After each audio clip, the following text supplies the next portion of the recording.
Construction ఎప్పుడు start చేసే అవకాశం ఉంది సార్? అంటే ఒకవేళ ఎవరైనా ఇంట్రెస్ట్ ఉండి మాకు కట్టించండి, మేము ఇన్వెస్ట్ చేసాం కదా, మీరే మొత్తం చూసుకొని మాకు ఒక మంచి కాటేజ్ ఆర్ విల్లా మీరే చేయండి అని అంటే వాళ్ళకైనా ఇప్పుడు మేము అది కూడా రెంటల్ ఆప్షన్ పెట్టాం madam. Okay 165 yards, 330 yards, 660 yards ఇట్లా తీసుకొని, ఇప్పుడు సపోజ్ ఎగ్జాంపుల్ ఒక పర్సన్ 330 yards తీసుకున్నాడు అనుకోండి మేడం, వాళ్ళకు అందులో వచ్చేసి మనం డబల్ బెడ్రూమ్ కాటేజ్ ఇస్తా ఉన్నాం, ప్లస్ ఒకటి స్విమ్మింగ్ పూల్ ఇస్తున్నాం మేడం. ఆ 330 yardsలోనే సపరేట్ స్విమ్మింగ్ పూల్ ప్లస్ దాంతోపాటు ఒక గాజిబో ఇస్తున్నాం మేడం.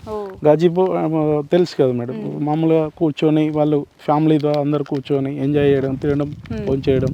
గాజిబోలో స్విమ్మింగ్ పూల్ పక్కన వచ్చేస్తుంది గాజిబో. సపరేట్ 2 BHK కాటేజ్ ఉంటుంది.